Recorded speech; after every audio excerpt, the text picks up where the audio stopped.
represent themselves. And we did not show up as a political party. We showed up as a collection of the people of Uganda. And we are the People Power Movement before we are NUP.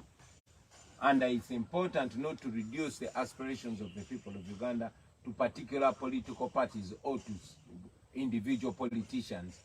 Because when you attach the aspirations of Uganda and reduce them to particular politicians, when those politicians sell out, they will want to make it seem like the people of Uganda have sold out. No, they've not. Yes, there have been efforts on unity, way before I threw in my hat into the political arena. Many of them have failed, and many have registered some success. The question is not giving up. When we rose to the occasion to awaken the people, we wanted to awaken people, not political parties. We know that many politicians sell out, and many more will sell out. But when Museveni buys one politician, does not mean that he has solved the reasons that caused the people to rise up. Yes, it has been his strategy to deny people leadership, to compromise those that people have trust in, from religious leaders to cultural leaders, political leaders, and other special interest groupings. But that does not offer any solution because the poverty continues to skyrocket. So, Mr. Kyagulanyi, yours is a heart of stone, I should say, that cannot be broken, that cannot be sold out. Because, I mean, we've seen, I would say, the revered opposition politicians that many admired in the times, the likes of Norbert Mao and all that, who I should say have sold out. So what makes you different? What makes you think you can sell out? I'm looking at the questions that are within your own movement, the NUP.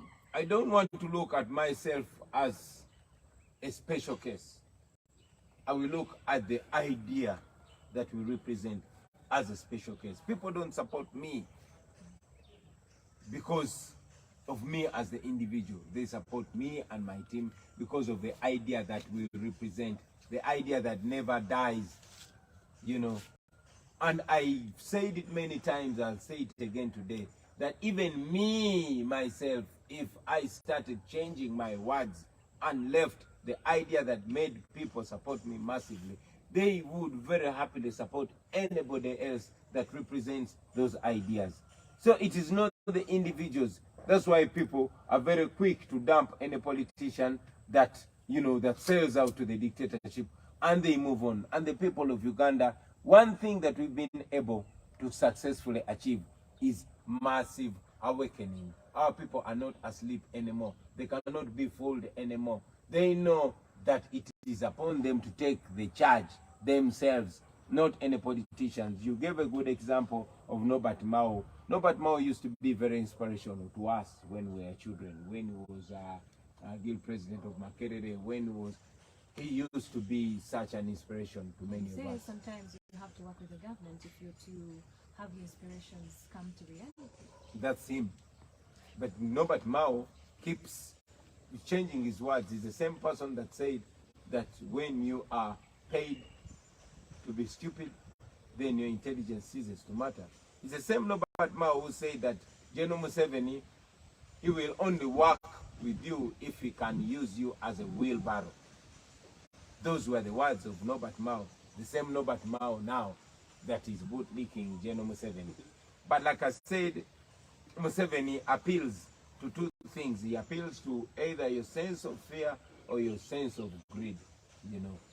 So some of those people that we used to respect so much maybe reached their breaking point in terms of greed and fear, and that's what they turned into.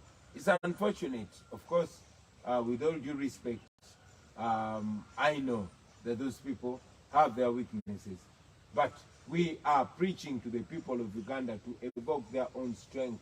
We are telling them not to believe in us, not to believe in any politician, but to believe in their ability to change their country themselves.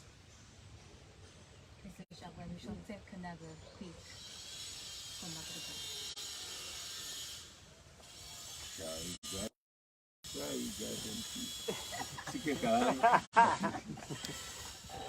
I'm sure some of you were very young young. Or not born yet when such ads were.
News people and news. My name is Rita Kemkesa, and today we're having a conversation what lies beneath the Wake Up Uganda tour by the NUP leader Robert Chagulanyi. And with me today on the VPN, I have the man himself, Robert Chagulanyi, whom we know mainly, not mainly as Bobby Wine. Mr. Chagulanyi, before we enter for the tour, you actually commenced on this tour. You met with veteran Kizza Besigye. We're interested in finding out, will we see him perhaps in one of the tours that you are having? And from the engagement you had with him, if you could share with us just a little bit, what kind of discussion did you have? Because I mean, we see you post him today, and the following day you started on these tours. Oh yeah, of course, Dr. Kizza Besigye remains one of our political mentors, one of the elders that we always reach out to for wise counsel. And you know, that meeting we had with him is one of the many that we've been having, you know, seeking his guidance as well. We always share. We give him thoughts, and he indeed gives us thoughts, because he's somebody that you cannot, you know, wish away in the political space of Uganda. We continue to work together, and his input has been and continues to be extremely, extremely valuable. Whether or not we shall be on the same tour, this tour, I mean, the whole struggle should not be limited to this tour. Each of us will keep pushing from their fronts, and whenever we can work together, we shall embrace the opportunity and work together. I will not tell you what we plan to do together with Dr. Kizza Besigye, but please know that there's so much that we plan to do together. because we still believe in this unity. Mr. Chagula, many people, many scholars have zeroed to the fact that the opposition in Uganda has failed because we are limiting the struggle to individuals, that whole individualism syndrome, and we tend to neglect the ideas that have actually taken us to a new chapter, to a new page. Well, they're partially right, but of course those intellectuals sometimes, me, I don't like them because they talk and talk and talk, and many of them just talk to discourage, and then they go back to their comfort zones. Meanwhile, the nation is rotting. And the same talkers, in most cases, they talk just to discourage. They have not done nothing. They don't do anything. They are the intellectuals that we thought would save us, but they have not. I mean, look at me. I came from my dancehall, and because the so-called lawyers, the elites, the intellectuals, were just there. If they are not seated and comfortably, enjoying their lives, they are discouraging. If they're not working for the regime, then they are discouraging the small efforts that common people like myself are trying to do to save this country. So those so-called analysts and intellectuals, for me, tebandia. However, I'll say that many of them tend to speak the truth, although they speak it not in good faith. Yes, it's true that many times we failed to come together. But they should help us come together, not just criticize, castigate, demoralize, and leave it at that. This country belongs to all of us. They are equally responsible, they are equally responsible in offering solutions. So, for me, I believe that much as they talk about the failures of the opposition, I think they shouldn't reduce this effort to only the opposition. For example, the young men, the young border men, who don't even have an NUP or FDC or DP party membership card. Where are they? What are they? Are they opposition or what?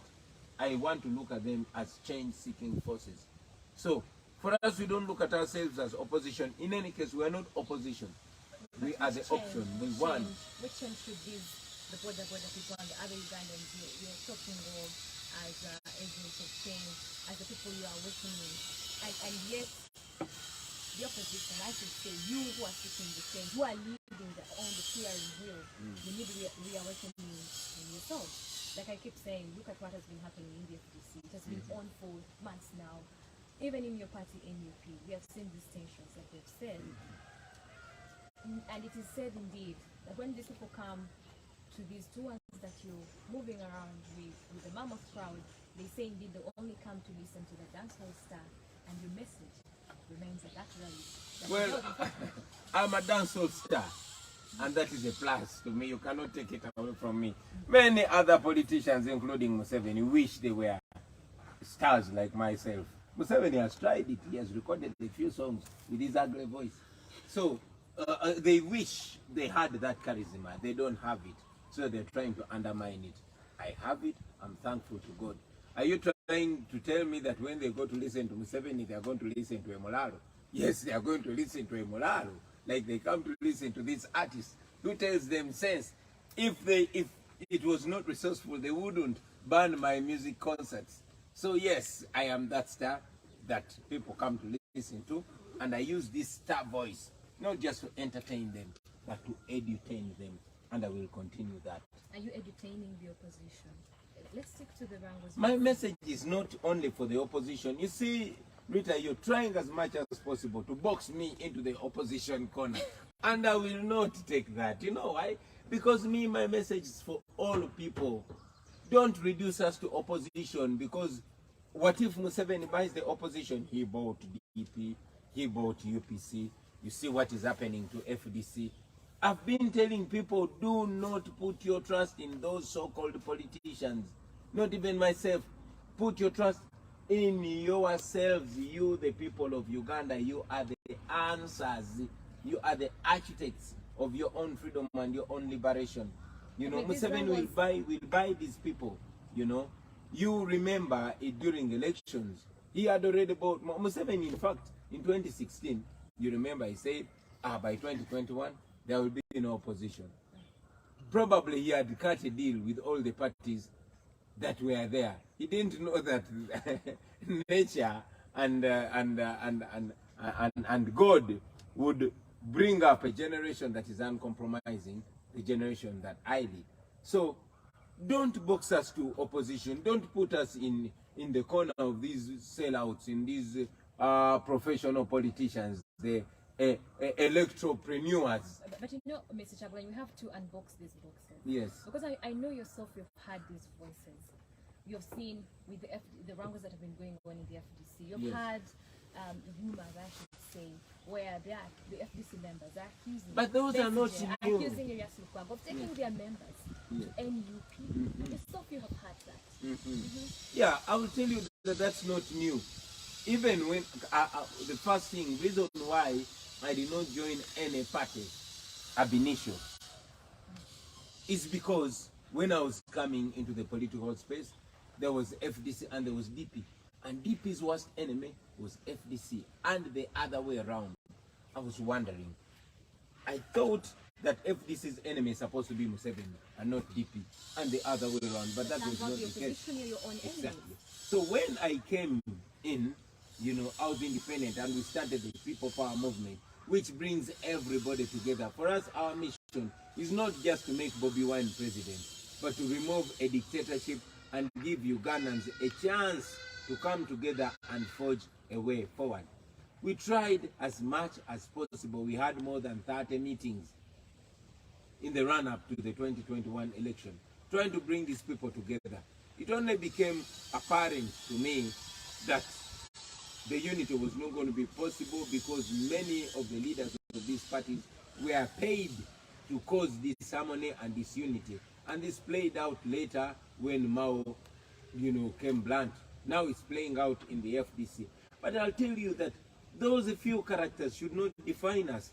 The FDC is much bigger than their Secretary General, their president. But you know, Mr. Chagulanyi, when all these things, the disorganization that is going on, in a way it's also disorganizing the joint forces of change. Yes, it does. Yes, it does, but it does not crush them.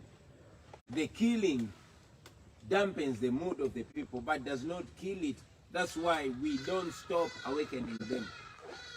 While there are efforts to divide us, we are not giving up on the effort of unity. That's why we see me with Dr. KB, with General Muntu, with Ambassador Larotunu. We are not giving up. While they compromise others, we are not going to stop working with those that are solid, you know. And of course, there are even some artificial or narratives that are created just to cause disharmony. Recently, they've been trying as much as possible to pit me against my fellow leaders in my party. That's what they do in all other parties.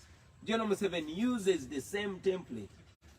So it's our duty as leaders to see through his lies and then expose them and then show people how Museveni has been pushing them to the gullible corner. Yeah. And we continue with these tours that you're holding. We have seen the army issue another warning to people who wear the camouflage uniform, to the beret that you're using right now. From your own side, don't you think this is also one of the ways that perhaps they are using to stifle down your tours? Because if it happens, it happens. You know, they have answered. Now they are coming. Of course, everyone looks at it that way. And now they're coming. Like we've seen them in Kasese, wherever, very crazy. Abajja kuba ina tubawoninga dda tubazze tubawoninze kabijja ayinza okujja nagamba ujjako ujja oba you can see another scuffle out of that.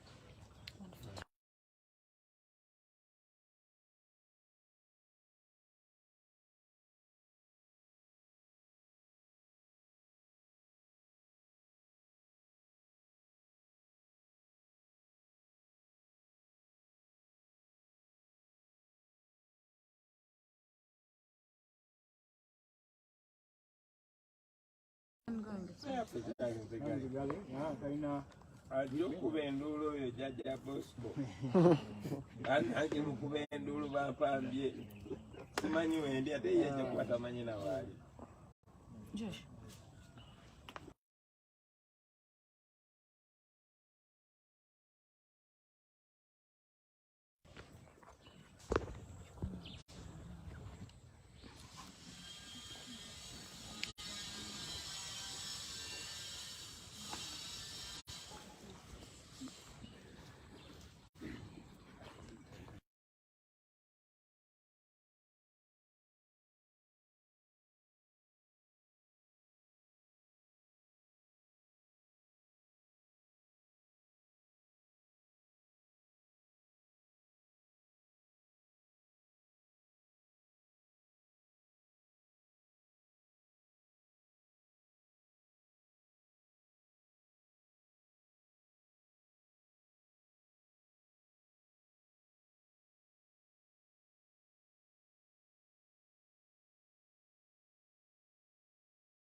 Envious people and news. My name is Rita Gambisa, and today we're having a conversation as we look beneath the Wake Up Uganda tour by NUP leader Robert Kyagulanyi, known to many as Bobi Wine, and he's the man I'm hosting today on the video. Before we went into the break, Mr. Kyagulanyi, like I've mentioned, the army has issued a statement among warning people who are using camouflage attire that looks like that of the UPDF and red berets they are in.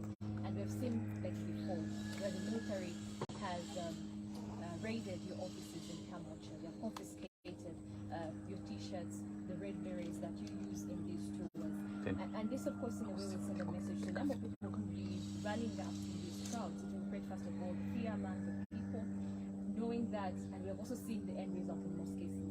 People will be arrested, people can even be shot and killed. Many of them, because of these tours and because of such threats that have been issued before, are still languishing in prison. Is this the freedom that you preach about? Is this the quest for freedom that you That is supposed to be a question to the regime. No, because I mean, you're preaching. Yeah, let me put it in context. Let me put it in context. Yeah, who is causing the sufferation? Who is beating and killing the people?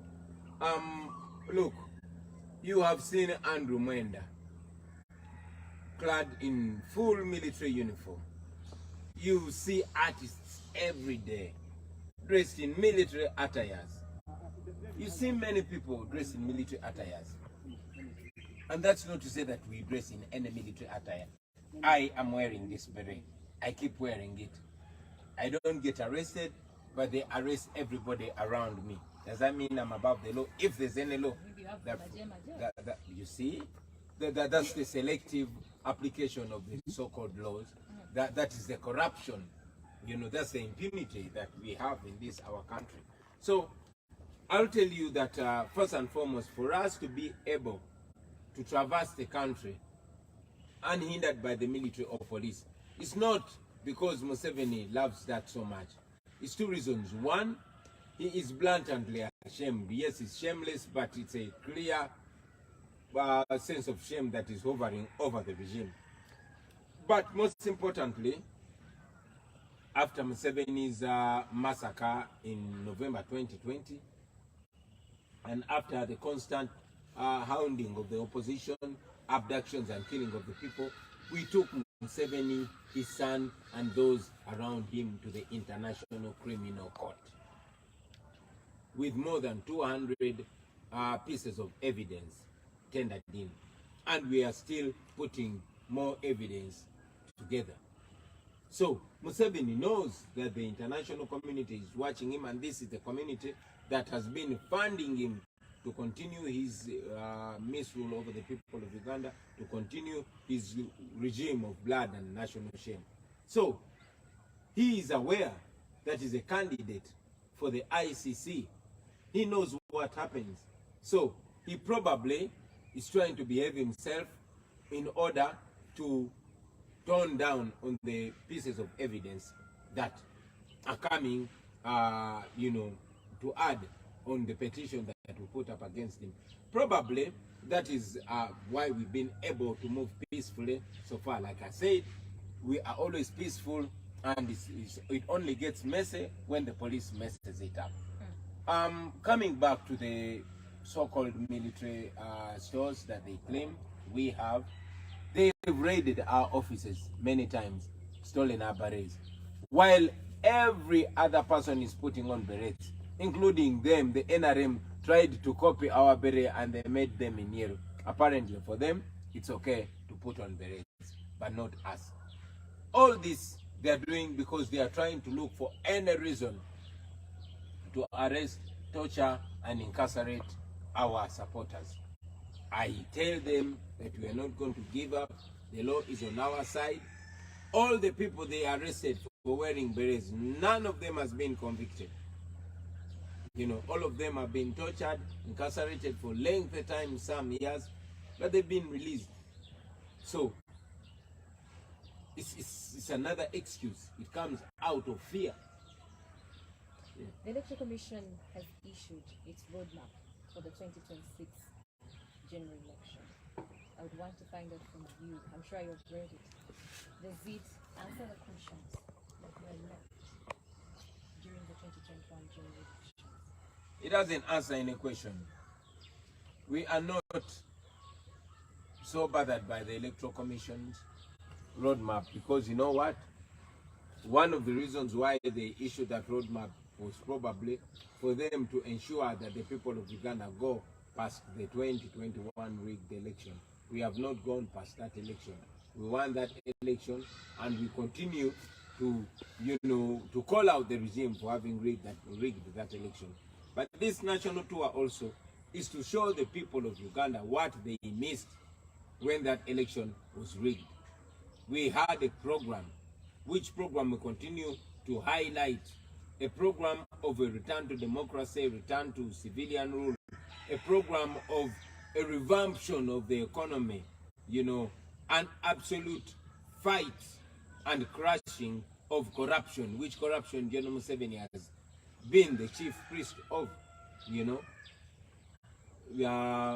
and many other things that I cannot in very quick minutes, detail.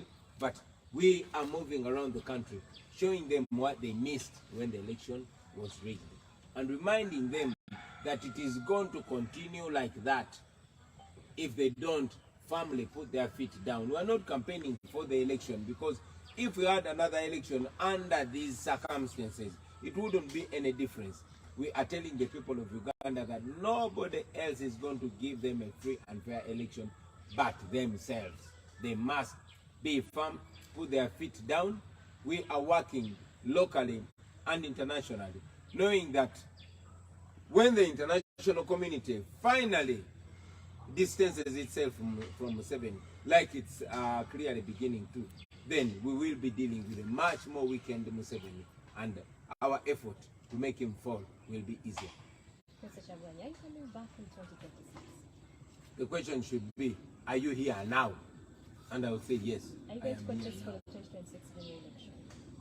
We've not looked at 2026 yet. We are looking at now, because we want Museveni to fall now. We want to change the circumstances now. We want the factors to change fundamentally now. So talking about 2026 is telling our people to relax and wait for 2026, and that would be immoral, that would be wrong. We want to deal with now, so that we have, some success even before 2026. If it reaches, it must reach with a very, very weakened Museveni or a destroyed Museveni. But many think with this road tours that you're taking up, it's one of the strategies. You're trying to position yourself. Everybody has a right. Everybody has a right to think the way they think. But you ask me because you want to hear what I'm saying. I'm not positioning myself. I am positioned already. Rita, you're interviewing the guy who defeated Museveni. I was elected by the people of Uganda. So if it was going for another election, I know I would beat Museveni or anybody very easily, because we've beaten them before. So I'm not campaigning to be voted. I was voted. I am pushing this campaign of reawakening and self-assertion, so that the people of Uganda can be able to defend their will, you know, not just to take them into an election when they are a weakened population. We have to have a vibrant and fired up population. Mr. Kyagulanyi, how will these Ugandans reawaken their will? Many of them are struggling financially. Yeah. We just have a week or two for children to go back to school. Many of them have no school fees. Many of them can't even afford food. They can only eat once a day. And with the World Bank decision to not lend more money to Uganda, it has left many of the people panicking. What solutions do you have for the Ugandans who are struggling financially, economically, and a country like Uganda where we have no money. The country is broke. Ugandans are broke. Maybe for you, It is that brokenness. It is that brokenness that emboldened the people of Tunisia to kick away the dictator. It's that brokenness that emboldened and annoyed the people of Sudan and many other places to kick away their dictators. I want the people of Uganda to be angry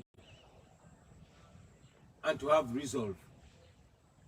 That is when they are going to do what they must do. We want the people of Uganda to charge up, to be angry, to get annoyed, to get uncomfortable about the situation, you know.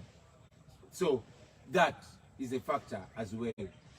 If people were broke and impoverished and they are not getting the leadership to charge and change their circumstances, that would be the unfortunate bit. But they have the leadership that leads them to removing the main cause of their predicament, and that is the Museveni dictatorship. What is the solution? First of all, we must remove a regime that is not considering the well-being of the people, but looking solely on regime maintenance. You know how much? Do you know how much money Museveni uses every day? 2 billion shillings. But also, you know, there have been empowerment programs for the people of Uganda. Those are hoaxes. Those are lies. Those are, you know what Chiwani means? Those are biwanis. Those are hoaxes. Stated from Ntandikwa, Bonaba Gagaware, now you have PDM and all that. All those are hoaxes. They are lies.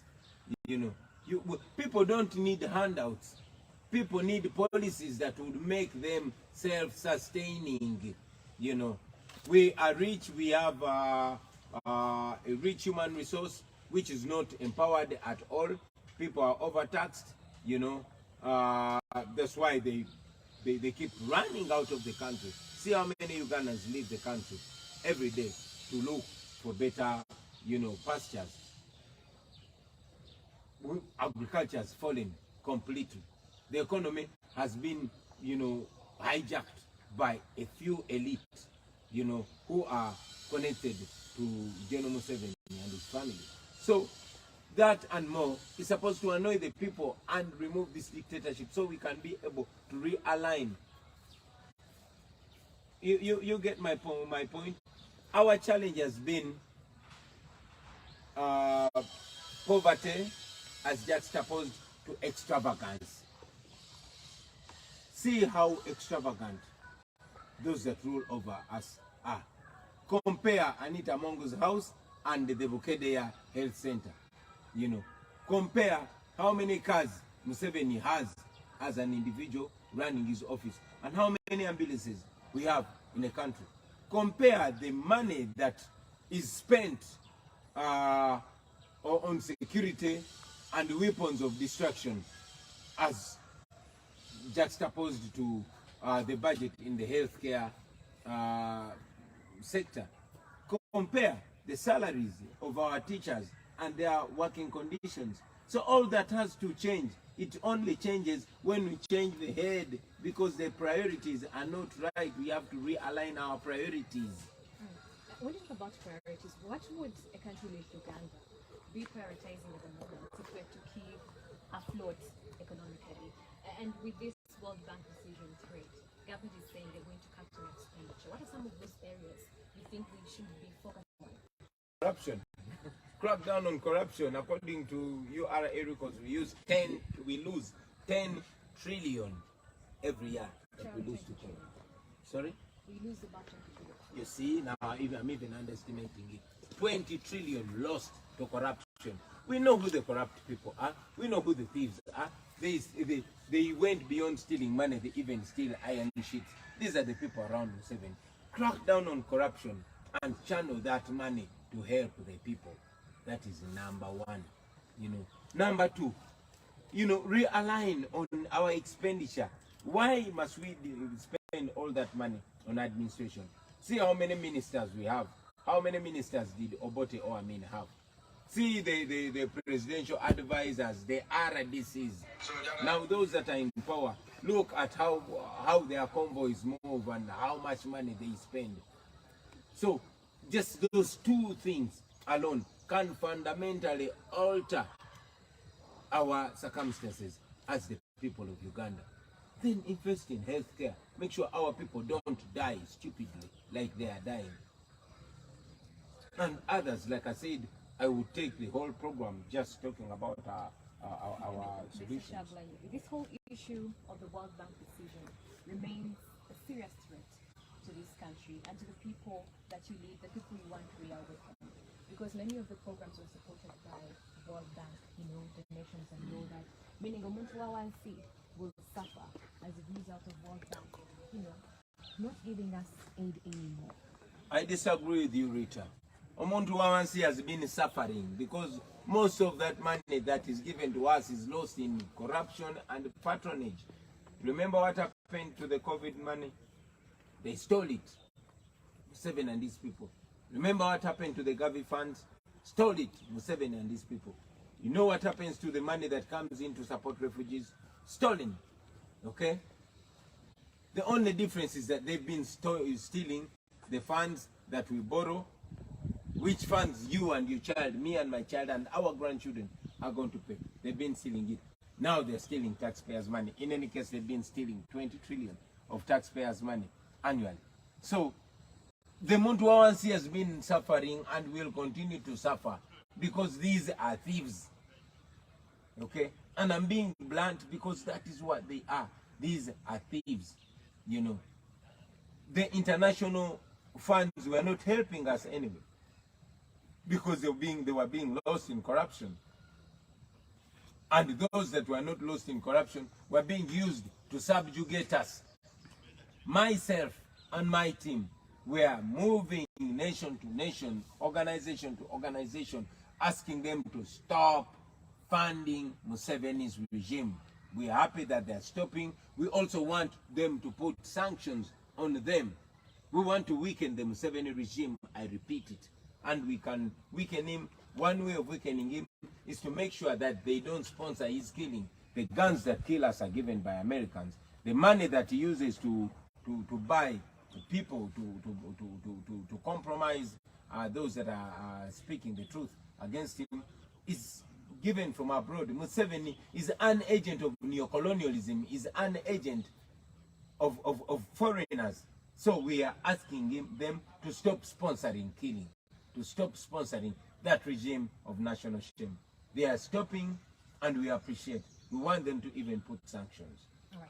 Yeah. We're going to take another quick short commercial break, but when we do get back, I encourage all of you, if you're listening in, to throw in your comments via 933 KFM and even on my Twitter page, that is Rita Kelegeza.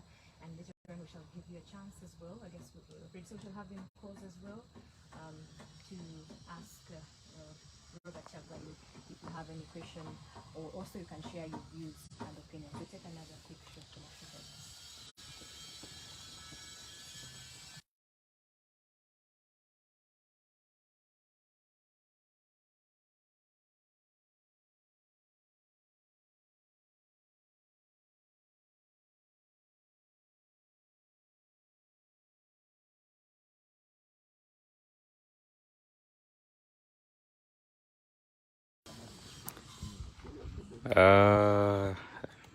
Nze naye tujja kuba tuddako I think later.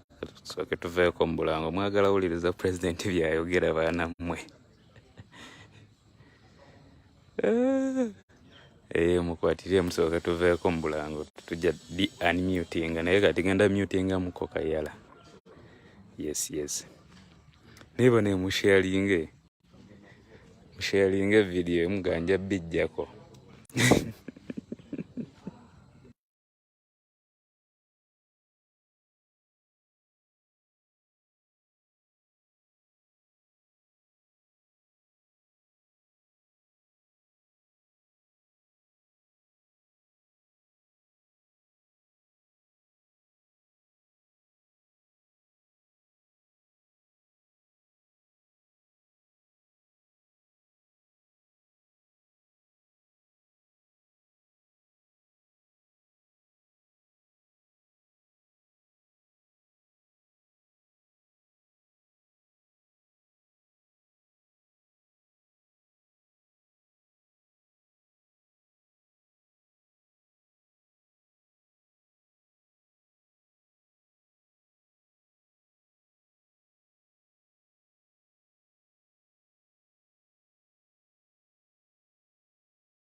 Welcome back. It is still the VPN Views People and News. My name is Rita Kemgita, and today we are having Robert Chamberlain. He's the NUP leader, known to many as Bobby Wine, as we delve into what is lying beneath the Wake Up to Uganda tour.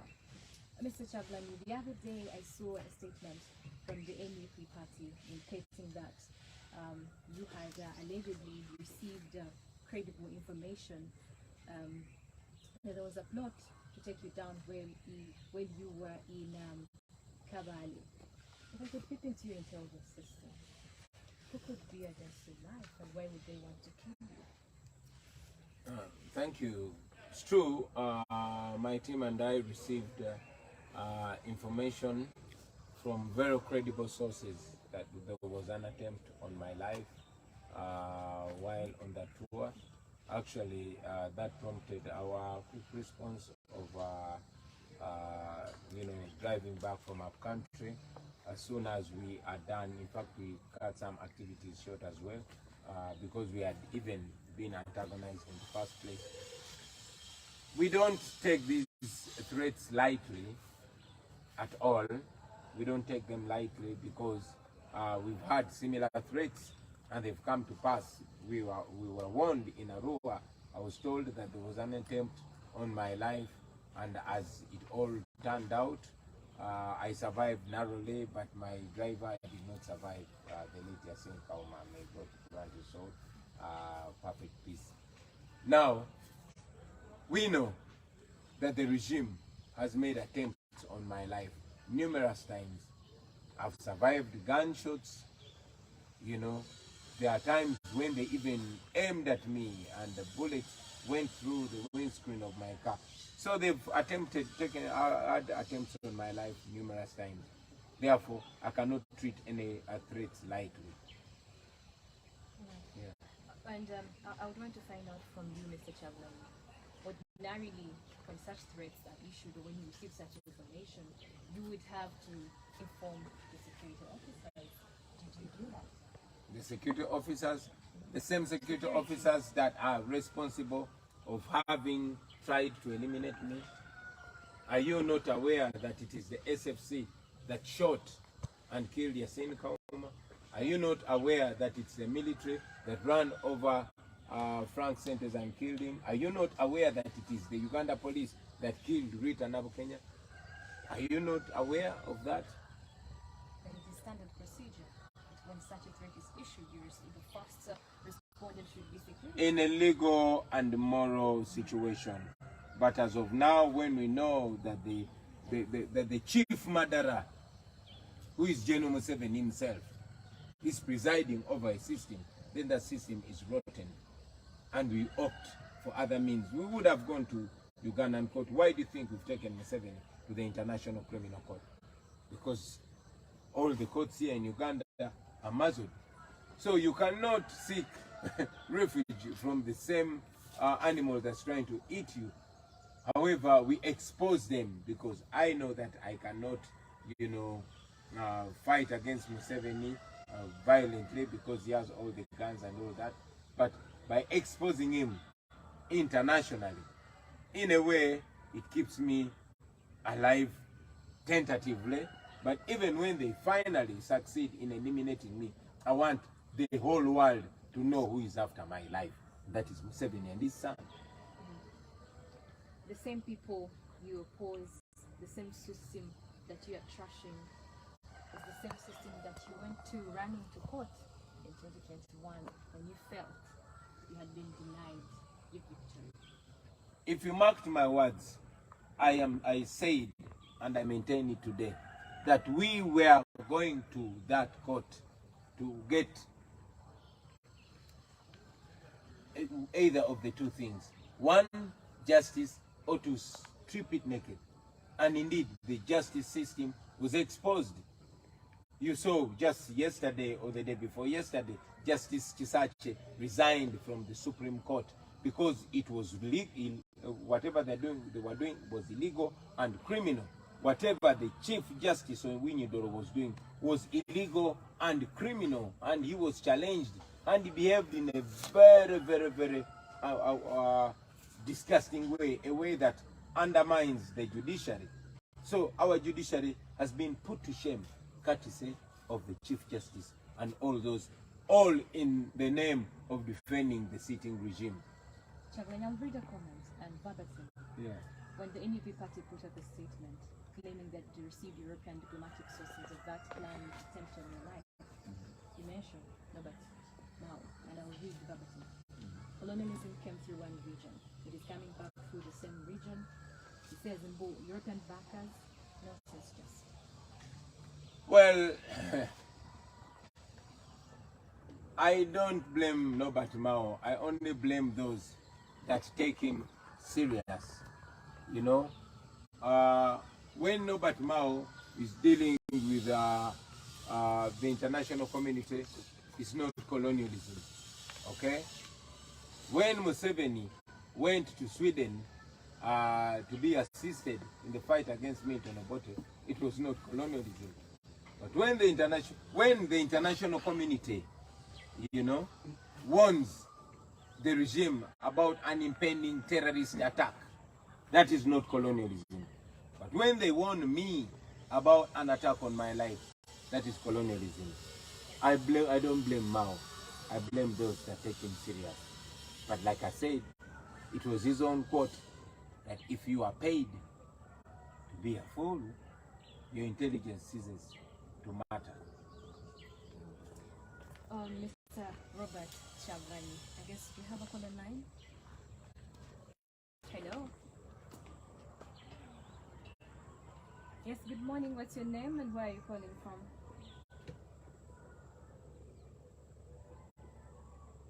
Hello, good morning. This is 933 KFM.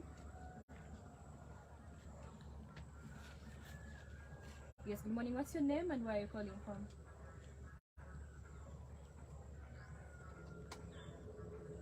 Yes, Julius.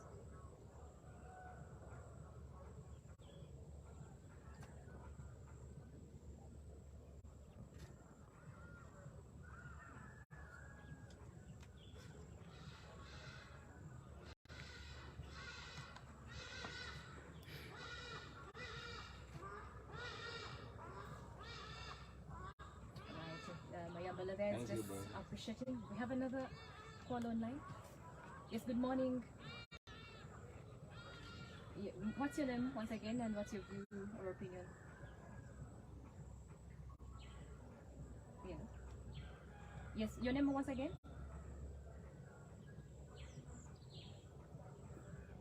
actually from Namawona. Okay.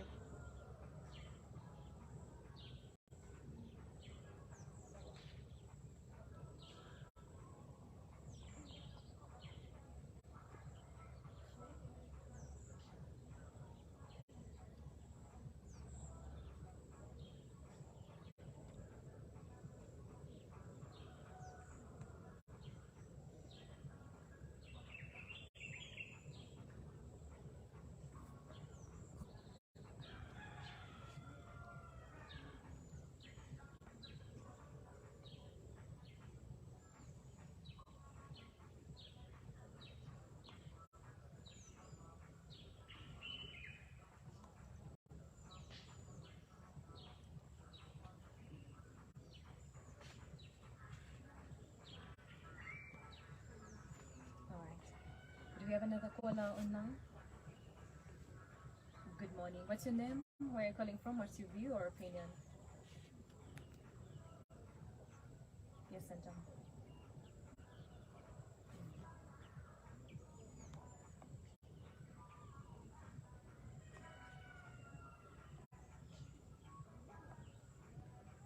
Oh, wow. Thank you. Think was all right now. We have more too. All right. Good morning. Your name, your quick view. Yes, Chris.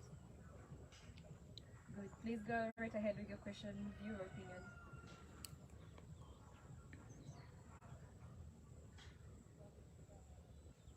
Choose any. They're both here.